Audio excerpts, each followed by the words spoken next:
Ayan, nandito tayo sa reshiktang namin ngayon, sa restaurant. And sisimulan na natin ang bagong lesson, which is KIP Level 1. Ano nga ba ang KIP? Ang Sawe Tonghap Program ay program dito sa Korea ng libreng pag-aaral ng Korean.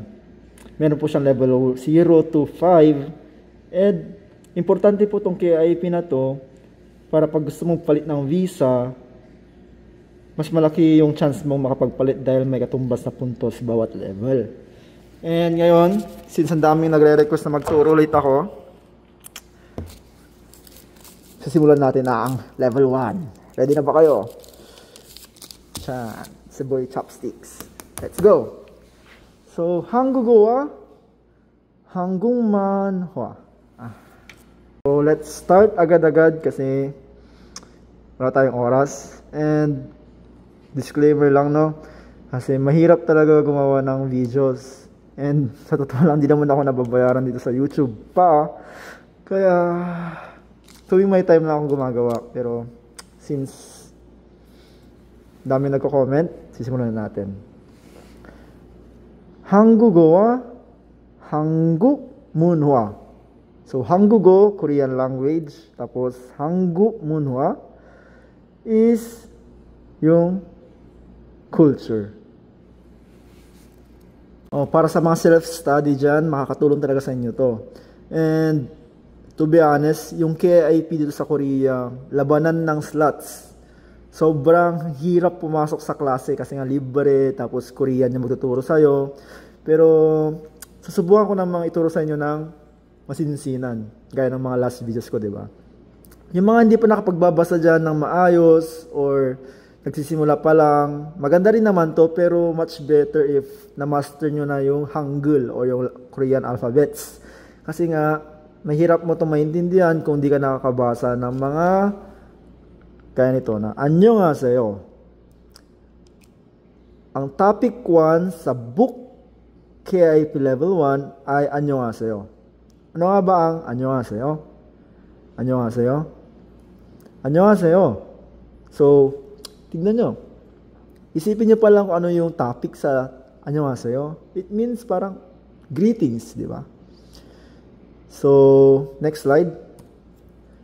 So, unang-una, sa libro sa KIP talaga, napakaganda kasi ituturo sa iyo yung vocab. Sa likod to ng topic 1 eh. Kaso, ang gagawin ko naman, ang style ko, ay ituturo ko muna sa inyo yung vocabulary sa chapter 1 para at least, di ba, meron kayo idea sa mga pinagsasabi natin sa mga words. Ang irum, posibleng hindi nyo alam ang irum, pag nag-KLC kayo, yung unang parang tinuturo. Ang irum ay name. Pakisulat po, di ba? Ito po ay mga vocabs na matatagpuan nyo sa chapter 1 natin, no? So, i름, name. Next, ang jigop.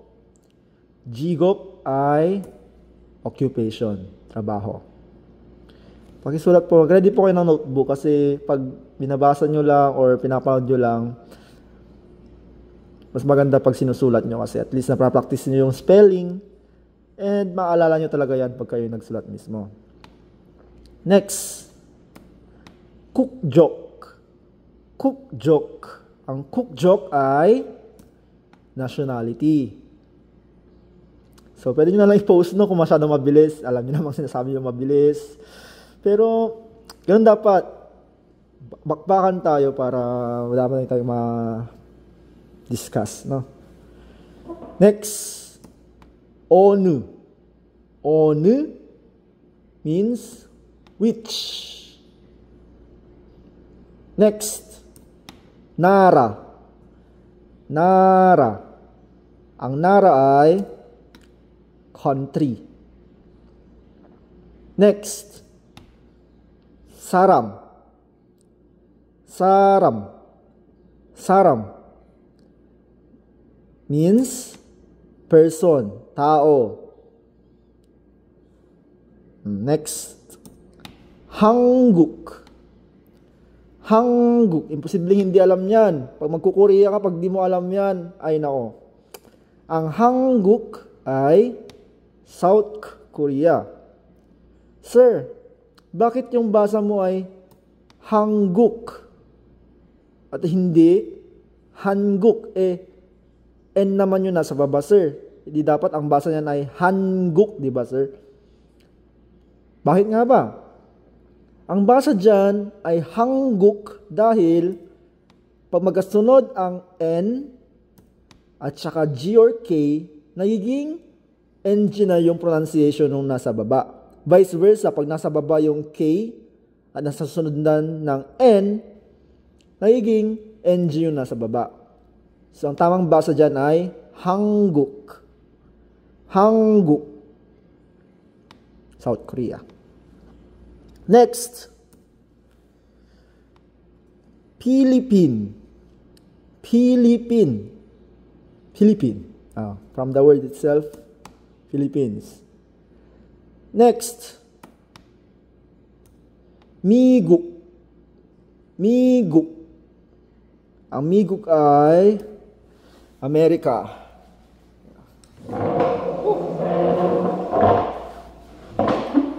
Next. Egypt. Egypt. From the word itself then, Egypt. Next, Jungkook. Jungkook. Jungkook. Hindi yan BTS ha. Jungkook ay China. Next, Bangladeshi. Bangladeshi. Bangladesh. So, yeah, Bangladeshi. Next, Sonsengnim. Sonsengnim. Sonsengnim means teacher. Post nyo lang, isulat nyo ha. Or balikan nyo na lang. Pag masyadong mabilis. Hindi ko makontrol eh. Next, Hue Sawon. Hue Sawon. Hue Sawon. Ang meaning ng Hue Sawon ay employee. Next, Yong-o Kangsa. Yong-o Kangsa. Yong-o Kangsa. English instructor. Okay? Next, Hakseng. Hakseng. Hakseng, student. Pag self-study ka, posibleng di mo na alam ito, basic lang. Pero, nire-review natin, no? Kasi nga kasama siya sa chapter 1 ng KAP level 1. Next, Kongjang Jigwon. Kongjang Jigwon. Kongjang Jigwon ay factory worker. Next, Panmewon. Panmewon. Panmewon. Meaning ay salesperson. Next, Jubu. Jubu. Jubu. Jubu. Housewife. Okay? Ilang minutes na ba? Grabe, vocals pa lang 7 minutes na. Di ba? Next, Chodung Hakseng. Ano nga ba yung hakseng ulit kanina? Student. So, ano ang Chodung Hakseng? Ang Chodung Hakseng ay elementary student. Okay? Chodung Hakseng. I-post nyo kung para isulat nyo. Okay? Next, New York. New York. From the word itself, New York. New York. Next, Yongo. Kanina, nasa Yongo Kangsa. Yongo. Yongo. English. Next, Hangugo. Hangugo. Ang Hanguk kanina ay South Korea. So, ano kaya ang Hangugo? Korean language. Ito may katrabahador ako nagsasabi, turuan mo naman ako mag-Hangul. Vincent, turuan mo ako mag-Hangul. Ang Hangul, guys, ay yung Korean alphabet mismo, yung A, O, U, Kyok, Digut, Shiut. Yun yung alphabet. Hangul. Pero ang Hanggugo, yun yung Korean language mismo. No, yun yung difference. Hangul at saka Hanggugo ay magkaiba. So, yeah, let's proceed. So, ito na tayo. Next slide. Ay, yung mga to pala ay makikita sa KIP Level 1. So, I suggest na i-download nyo. Kung wala pa kayo, i-message nyo lang ako sa Instagram mamaya. Ibigay ko yung profile ko or nasa description or nasa comment section. Ilalagay ko doon yung Instagram ko. Comment kayo para ma-send ko sa inyo yung book and yung audio files, no? So, ano yung nakikita nyo sa picture? Ito, nagpapakilala. Parang first day of class, di ba? Next, nag-handshake sila. May lamok pa. Ito, parang nakikita niya yung tropa niya sa school. Sabay silang pumasok. Sana ang ginagawa nila? May nag-hi, may nag-handshake, may nagpapakilala sa harap. Ang word para dyan sa Korean ay insa. Ang lamok. Insa. So, may question dito. 이 사람들은 무엇을 해요? 이 사람들은 무엇을 해요? Ang question ay, 무엇을 해요? So, na-discuss ko na sa ibang videos ko to, pero ang sabi ko, ang tip ko, kung ano ang question, yun din ang sagot. Ang verb sa question ay 해요. So, ang answer mo rin dapat ay may 해요. May 을 해요. Hindi mo pwedeng sabihin, ang tinanong sa'yo, di ba? 어제 갔어요? Tapos sasagot mo, 네, 어제 먹었어요. Di ba? Sabi mo, punta ka na ba kahapon? Tapos sabi niya, kumain ako kahapon. Di ba? Hindi siya nagtutugma. So, kung ano ang verb sa question, ganun din dapat ang answer mo. So, ano yung ginagawa nila in Korean? Tugtuan mo ng usilayo. 5, 4, okay. 3, 2, 1. Okay lang, hindi mo masagot. So, kung ang insa, yung word para sa pagpapakilala, paano mo siya isasagot? Sa question na 이 사람들은 무엇을 해요? Final answer, 인사를 해요. Ganun lang, di ba? Ang question, 이 사람들은 무엇을 해요? E di ang sagot mo ay 인사를 해요. Sir, saan mo nakuha yung rule na yan? Ano yung rule na yan? Next slide. Example. 시장에서 뭐를 사요? 시장에서 뭐를 사요? So, blank, 을 sayo. Ganun nga. Kung ano yung question, ganun din yung sagot. Uyu. Alam niyo naman siguro ang uyu. Ang uyu ay gatas. So, ano ilalagay natin? Rul or ul? Uyu blank sayo. Rul dapat. Bakit rul? 저녁에 뭐를 먹어요? 저녁에 뭐를 먹어요? So, 뭐를 먹어요 ang question. Siyempre, ang sagot ay 을을 먹어요. For example, ramen. Ramen, rul or ul? Basic. Diba? Basic na to sa mga self-study. Imposible hindi nyo pa alam yan. Ul. Wait. So, bakit nga ba rul ang sa uyo at sa ramyon ay ul ang idudugtong? Dinudugtong po ang rul kapag walang final consonant sa last syllable. Gaya ni uyu. Wala siyang consonant sa baba. Vowel siya nagtatapos. Kaya rule ang idadagdag mo pag walang final consonant yung word.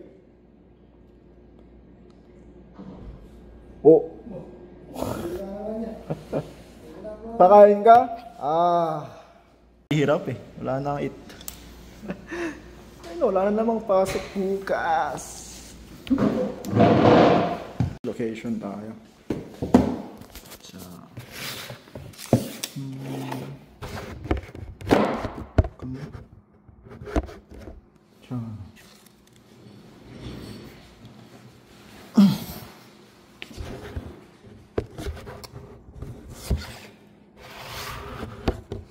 So, balik tayo.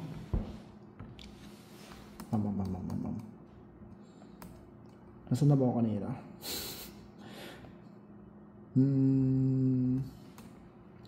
Pag gram yun, naman, since meron siyang final consonant sa ibaba, ang dudugtong mo ay L. So, ganun po ang difference ha. Pag walang final consonant, R. Pag merong final consonant, L. So, yun yung L. Ano nga ba yung L? Tsaka L, sila po ay object, particle. No, object, particle. Kasi, di mo pwedeng lagyan ng verb kung walang object. So, anong kinakain niya?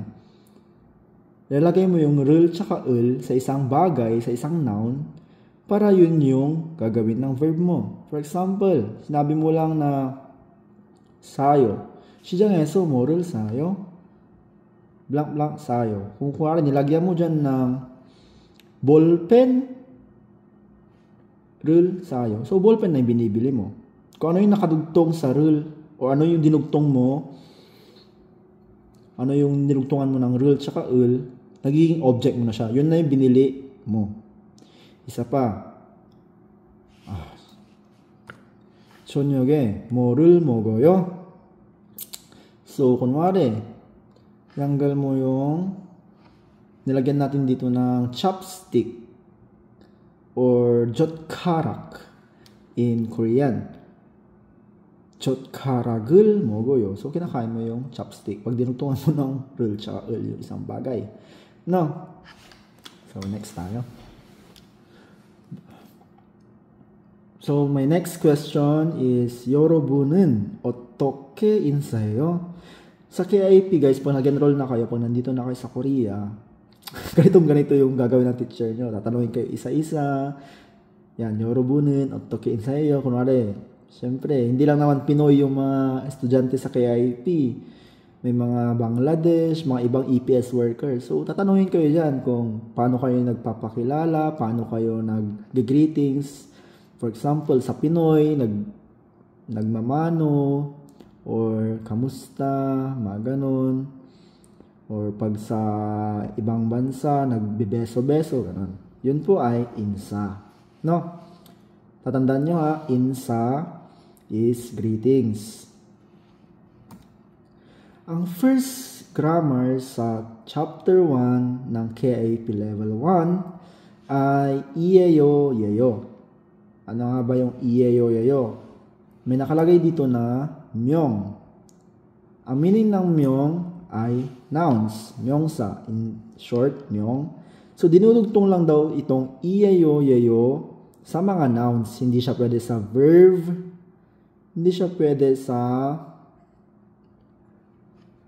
ano ba? Adjective, no? So, pang nouns lang siya. For example, ito. Ganoon din, parang sa rule na rule din, pag merong final consonant, iyeyo yung nilalagay mo. No? So, example ulit tayo. With final consonant, dudugtungan mo na iyeyo yung isang noun. Kabang. So, kabang, imposible yan. Number 1 na alam ng mga EPS aspirant. Kabang, since meron siyang final consonant, iyeyo idalagdag mo. So, kabangyeyo. Next, ang don, meron siyang final consonant na niyen. Kaya, lalagay mo lang iyeyo. Doniyeyo. Next, without final consonant naman. So, kabaliktaran, kung walang final consonant, yeyo yung ilalagay. yeyo. So, for example, yung uyu kanina, di ba pag uyu, ul or rul? Rul. Pero, since yeyo tayo, ang uyu, dadagdagan mo ng yeyo. Uyu, yeyo. Mali, hindi pwede. Kasi nga, wala siyang final consonant. Sabi natin, pag without final consonant, yeyo ang idudugtong. Kaya ang tamang sagot ay uyu, yeyo. Uyu, yeyo. Isa pang fun fact pala, sa Korea, makikita mo, pag tayo sa Pilipinas, di ba, pag nilalagyan natin ng circle sa answer or sa number, sa mga exams, it means mali. Pero sa Korea, ang bilog po nila ay tama. Baka malito kayo, no? So, ganyan din. Sa libro ng KIP may ganyan. Talagang ha-assign kayo ng teacher na magsalita, mag-form ng sentences, magbasa. So, yun na natin yung bogi. Ang bogi ay, example, 안녕하세요. 후웬이에요. 안녕하세요. 고촌이에요. So, ano nga ba ining ng iyayo-yayo na yan na dinudugtong natin kanina? Ang iyayo-yayo, pag gusto mo daw sabihin yung saram, samul, i름을 말할 때, sayo-heyo. Parang pag gusto mong sabihin yung isang pangalan mo or isang bagay, parang kanyan ending na yan sa dulo. For example, so, ayan, 안녕하세요. 후웬이에요. So, huwen yung pangalan ng isang girl, nilagyan niya ng iyayo. Para masabi niya yung pangalan niya. Nilalagay kasi yan para ma-end yung sentence kung gusto mo lang sabihin yung pangalan mo o isang bagay. 안녕하세요. 고촌이에요. So, punta tayo sa number 1. 잠시도 tsaka Angela. So, susundan mo lang to. Usually, pag sa school yan, sa KIP, tatawagin yung dalawang tao. Sabihin nila, ikaw yung si Jamshido, ikaw si Angela, bla bla bla. So, magko-converse kayo. So, number 1, Jamshido, ano ilalagay natin? Yeyo or iyeyo? Jamshido, since walang final consonant, yeyo. Angela, walang final consonant, kaya idadagdag natin ay yeyo.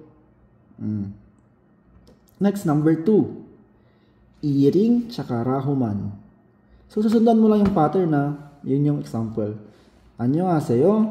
irang o iring.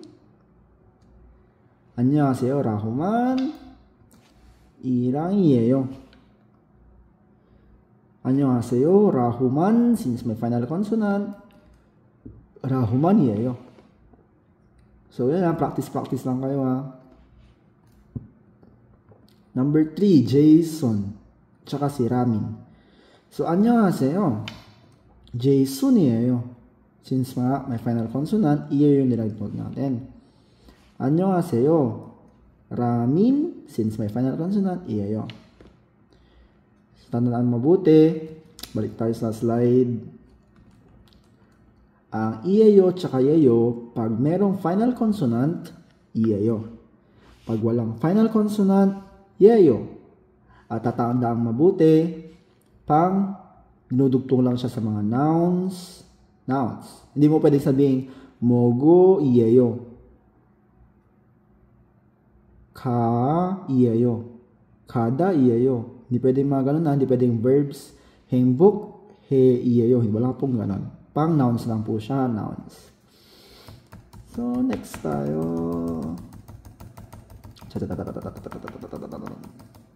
So, yan. May ganyan ulit sa book.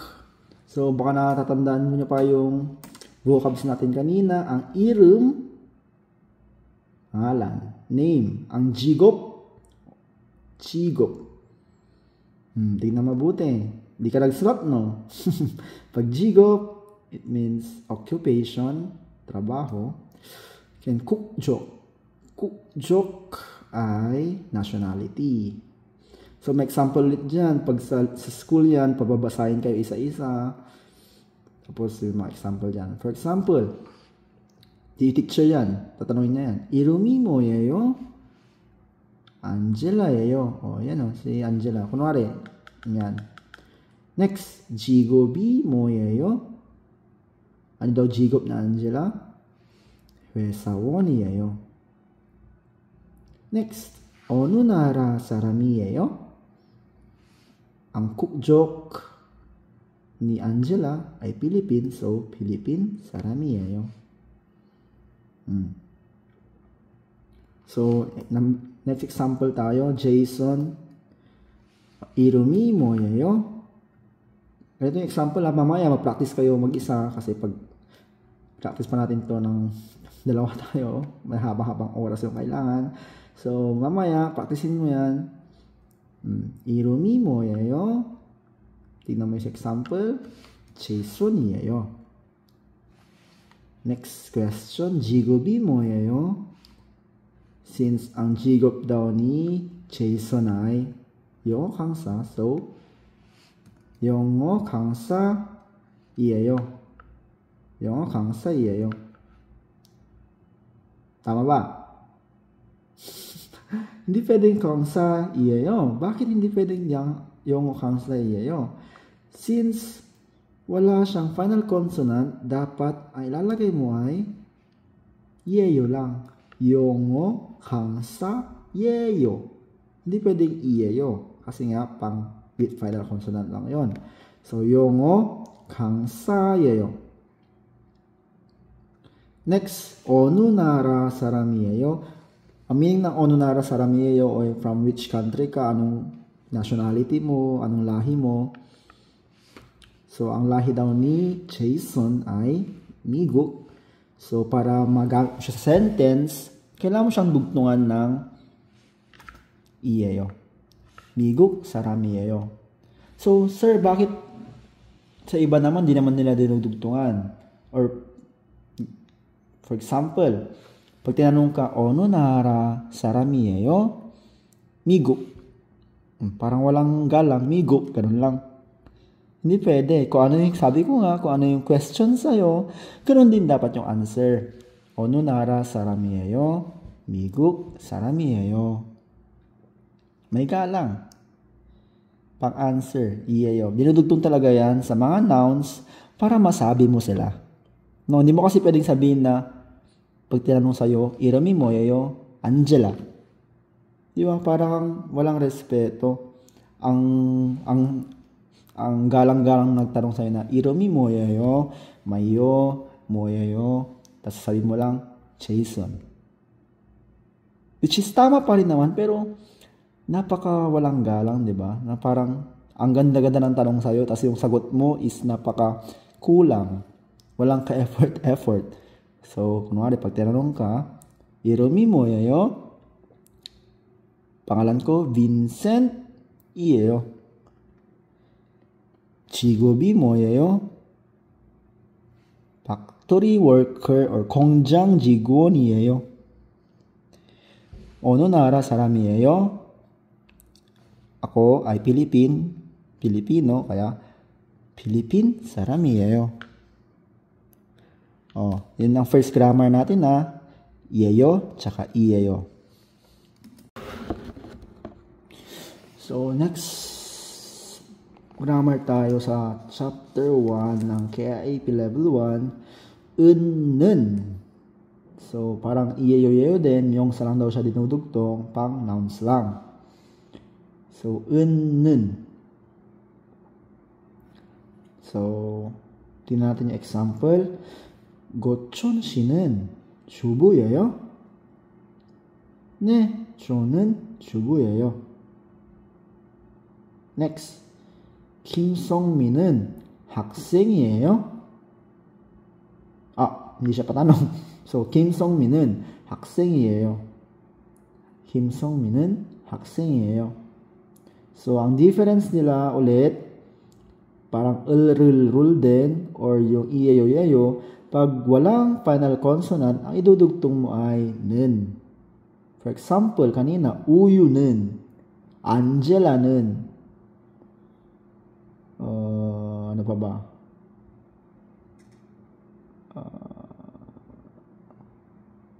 Sagwa는. Ganon. Then, pag may final consonant naman, gaya nitong Kim Song-min, ang ilalagay. So, Kim Song-min은, ramyo는, rahuman은. Ngayon dito, example daw, pag jigop, since may final consonant, ay dudugtong mo ay jigop은. Hindi pwedeng jigup는, hindi pwedeng jigum는, hindi pwede yun. So, tingnan mabuti ha. Ang irum, since meron siyang final consonant na M, niyum, dudugtong mo ay So, irum은. Hindi pwedeng irum는. Hindi pwede. No? So, on the other hand, since si Jo, wala siyang final consonant, ay dudugtong mo ay 는. Jo는. Ito nga si Angela. Angela, walang final consonant, kaya imbis na Angela, Angela-는. Next. So, ganyan ulit. Basa-basa lang. Huwag kayong tatamarin magbasa. The more na magbasa ka, the more na masasanay ka na makapagbasa ng mas mabilis, which is makakatulong sa'yo sa exam kasi nga may time limit. And to be honest, pag magaling ka magbasa, mabilis ka magbasa, mas madali kang matuto kasi nga nababasa mo lahat-lahat. Smooth yung process. So, next tayo. So, ang example ay ito, may baksulgi tsaka chodong hakseng hangguk saram. So, gagawin mo siya ng sentence gaya ng example. 박슬기는 chodong 학생이에요. So, ito yung first noun. Dudugtungan mo daw siya ng iyeyo, yayo. Practice to ha. Then, 박슬기 한국 사람이에요. Yun lang. Dudugtungan mo lang ng iyeyo, yayo. Tsaka 은는 yung mga examples. For example, number 1 tayo. Ramin. Susundan mo to ha. Ano lalagay mo? Ramin은 o ramin는?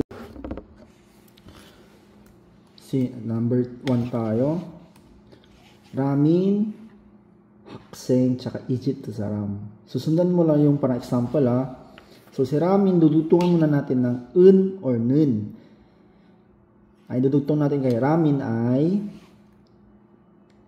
kasi nga mayroon siyang final consonant.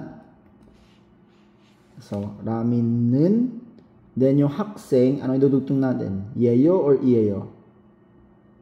Yeyo or iyeyo? Iyeyo, kasi nga meron siyang final consonant. Next, Egypt saram, iyeyo or yeyo? Iyeyo or yeyo? Ramin은 Egypt saram이에요. Since may final consonant siya, iyeyo yung idudugtong natin. Hindi pwedeng Egypt saram이에요. Hindi pwede. Tandaan niyo mabuti ha. Ang iyeyo pag meron siyang final consonant, yeyo pag wala siyang final consonant. No? Next, isan sa KIP libro may ganyan. Babasahin natin ha. 안녕하세요. 저는 호웬이에요. 네, 안녕하세요. 저는 안젤라예요. 안젤라 씨는 어느 나라에서 왔어요? 필리핀에서 왔어요. 안젤라 씨, 만나서 반가워요. Basahin nyo lang na basahin na, tapos i-post nyo, tapos ulitin nyo. Ganun po yung pronunciation ng mga yan. Isa pa ha, 안녕하세요. 저는 호웬이에요. So, ginamit niya ay iyeyo kasi nga si uwen ay may final consonant. 네, 안녕하세요. 저는 안젤라예요. 예yo yung ginamit niya kasi nga walang final consonant. 안젤라 씨는 어느 나라에서 왔어요? 필리핀에서 왔어요. So, tingnan natin na. Sabi dito, 어느 나라에서 왔어요? So, tinatanong niya kung saan ka nang galing bansa. 어느 나라에서 왔어요? 필리핀에서 왔어요. Kung ano yung question, yun yung sagot. Hindi pwedeng sabihin mo, ang tanong niya, 안젤라 씨는 어느 나라에서 왔어요? 저는 필리핀이에요. 필리핀 사람이에요. Although, connected pa rin naman, tama pa rin naman yung sagot mo, pero, ang much better, kung ano nga yung tanong, yun din yung sagot na verb, 필리핀에서 왔어요. Ang tanong niya ay, 어느 나라에서 왔어요? E di ang sagot mo ay, 필리핀에서 왔어요. Next, 안젤라 씨, 만나서 반가워요. Nice to meet you. Ganun lang sa KIP, babasa-basahin nyo yan. Then, may audio file din, pwede nyo pakinggan ulit, pero binasa ko naman na. And, yeah. Next. quiz tayo, quiz. 라흐만 씨와 이림 씨가 이야기해요. 잘 듣고 답해보세요. 안녕하세요. Teka lang. Ang tip ko pala sa inyo sa listening, pag mag-exam kayo or mga ganito, much better na basahin nyo muna yung mga question real quick. Tingnan nyo muna yung question para dun kayo magbabase kung ano yung dapat nyong pakinggan, no? So, ang question number 1 ay, 이링 씨는 중국에서 왔어요. 중국, ano ulit ang 중국? China. So, si Iring ba ay nanggaling sa China? So, parang papakinggan mo na lang yon kung ano ba yung sabihin, kung ano yung nakadugtong na sa wassoyo, kung ano yung nationality niya, yun yung papakinggan mo.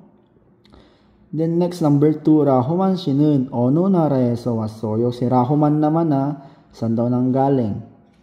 Yun, alam mo na, ang hinahanap nating sagot ay, taga-China ba si Iring? Oo, hindi. That's number 2, saan nanggaling si Rahoman? Play na natin. 저는 라흐만이에요. 네, 안녕하세요. 저는 이린이에요. 이링 씨는 어느 나라에서 왔어요? 저는 중국에서 왔어요. 라흐만 씨는 어느 나라에서 왔어요? 저는 방글라데시에서 왔어요. 만나서 반가워요. Okay. Narinig niyo ba? Isa pang beses. 이야기해요. 잘 듣고 답해보세요. 안녕하세요. 저는 라흐만이에요. 안녕하세요. 저는 라호만이에요. 오씨. Next. 네, 안녕하세요. 저는 이린이에요. 저는 이링이에요. 이링 씨는 어느 나라에서 왔어요? So, nagtanong na si Ramin. 이링 씨는 어느 나라에서 왔어요? So, ang hinat nga natin, nanggaling ba sa Jungkook si Iring? So, papakinggan mo na yan sa listening. 저는 중국에서 왔어요. 사bi ni Iring, 저는 중국에서 왔어요. Ang sabi sa number 1, Iring 씨는 중국에서 왔어요. Edi, ne, agad yung sagot. Kasi nga, sinabi niya na 중국에서 왔어요 siya. Next. 라흐만 씨는 어느 나라에서 왔어요? 저는 방글라데시에서 왔어요. Bangladeshi. Ang sabi dito, saan nanggaling si Kwan? Bangladeshi din naman yung nasabi niya. Wala naman siya nabanggit na Philippines. So, ang sagot ay number 2. May 2 points ka na sa listening kung gano'n, di ba? Good job, good job. Next, ito, meron din tayong reading. Kanina, listening. Sa KIP, mayroon din silang reading portion. Di ba? Talagang masasanay ka. And balak kong gawin tong buong book. So, mag-abang-abang lang kayo, no? So, meron tayong Jason McKay. 미국, 뉴욕, 영어 선생님. So, ang question ay, Jason 씨는 미국에서 왔어요? Yes or no? Number 2, Jason 씨는 학생이에요? Yes or no? That's number 3. Jason 씨는 한국어 선생님이에요? So, ang tinatanong sa number 1, nanggaling ba siya sa Migook, sa Amerika? Titignan mo pa lang yun. Dapat alam mo na para at least pag binasa mo, alam mo na yung mga hinahanap mong sagot. Number 2, Jason 씨는 학생이에요? Estudyante ba daw siya? Number 3, Jason 씨는 한국어 선생님이에요? Korean teacher ba siya? So, babasahin na natin yung paragraph or yung 안녕하세요. 저는 제이슨이에요. 미국 뉴욕에서 왔어요. 저는 영어 선생님이에요. 만나서 반가워요. Number 1, 제이슨 씨는 미국에서 왔어요? Yes or no? 미국 왔어요. tama. Next, 저는 영어 선생님이에요 ang sabi. Pero number 2 or number 3 ang sabi, 한국어 선생님이에요. Korean teacher ba siya? Nakalagay dito ay 영어. So, mali agad. Tapos nakalagay dito, 학생 ba siya? Student ba siya? Wala rin naman siya nabanggit na. So, 제이슨 씨는 미국에서 왔어요. 미국 뉴욕에서 왔어요. So, tama. 제이슨 씨는 학생이에요. Since hindi naman nabanggit na 학생 siya dito, and yung occupation na binanggit ay 선생님, kaya 아니요. 제이슨 씨는 한국어 선생님이에요. 저는 영어 선생님이에요. 영어 daw, hindi naman 한국어, so 아니요. Next, so assignment, ayan. Madali lang yan. I-post yun na ilagay mo yung i름 mo, kukchuk mo, and jigup mo. Tapos idugtong mo lang sila. Gawa ka lang ng sentence. Iyeyo ba or yeyo? Iyeyo ba o yeyo? Pwede yung send sa Instagram para i-check ko, no? So, assignment yan. I름, kukchuk, tsaka jigup. 안녕하세요. I-kuhan ko example ako, ha? 안녕하세요. 저는 빈센이에요. 필리핀에서 왔어요. 저는 공장 직원이에요. 만나서 반가워요. Yan lang. Kunwari, ikaw naman ay isang estudyante ka pa lang. So, sabi mo dito, 저는 학생이에요. For example, isa kang isa kang nurse. 저는 간호사예요. Ganun po ha. I-send nyo sa akin sa Instagram. Next. Ang pinaka-the best din pala sa KIP book, meron din silang culture sa last page, which is Munhwa. Maaral mo talaga yung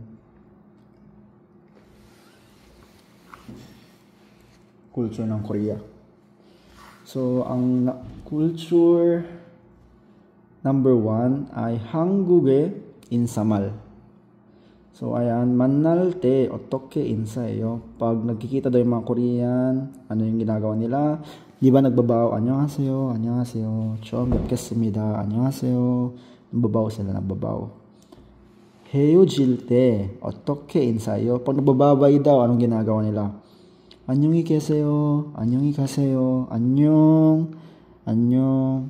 안녕하세요. Ganun din. Then next, da른 나라는 어떻게 인사해요? Nung pumasok ako sa KIP noon yan, tatanungin. Siyempre may mga Bangladesh, may mga Taiwanese, Thailand, mga ganon. Paano daw nagbababay? So yan, tatanungin kayo isa-isa. Then last is Barum. Ang Barum may pronunciation. So, ayan. Basahin nyo lang or i-play nyo yung 1P sa MP3 file. Meron yung proper pronunciation or Barum. Yung Irumi, ang basa ay Irumi, hindi Irumi. Ang Jigop, hindi ang basa, ang Jigobi, ang basa dyan ay Jigobi, hindi Jigop-i. Itong number 3, ang basa dyan ay Philippine saram이에요. Hindi Philippine saram이에요. Hindi pwede. Kailangan magpukan siya smooth. Philippine saram이에요. And basahin nyo rin dito. Or dutku. Sabi niya dito. Pag plinay mo yan, pag binasa yan, irumi. Repeat after lang the audio. Irumi. Para masanay ka sa pronunciation. And ayan. Yung assignment ha, isend nyo sa Instagram ko. At vincenzo.o. And nagre-reply ako na mabilis, promise. Kung meron din kayong request pa na videos or gustong katanungan sa process sa IPS sa Korea, kung may mga interested kayong mga bagay, i-chat nyo lang po ako dito, no? Nagre-reply po ako. And pa-subscribe na po ng YouTube para para kumita na rin ako at ganahan pa lalo maggumawa ng videos, no? And yan, Instagram Vincenzo. Yan po, paki-follow po ako. Then sa TikTok din naman meron din po Vincenzo at Vincenzo 2002. No. So kita kits, yun po ang chapter 1 ng KIP. Ay go. Yun lang po ang level 1, chapter 1. Ang natutunan natin ngayon ay mga vocabularies, tsaka iyeyo-yayo. Sa nouns, dinudugtong ang iyeyo-yayo para gusto mong sabihin yung isang bagay. Then, ang tsaka nun, which is, dinudugtong na rin kung may final consonant or walang final consonant. Ang nun is subject particle. No? Kunwari, gusto mong sabihin na Vincent.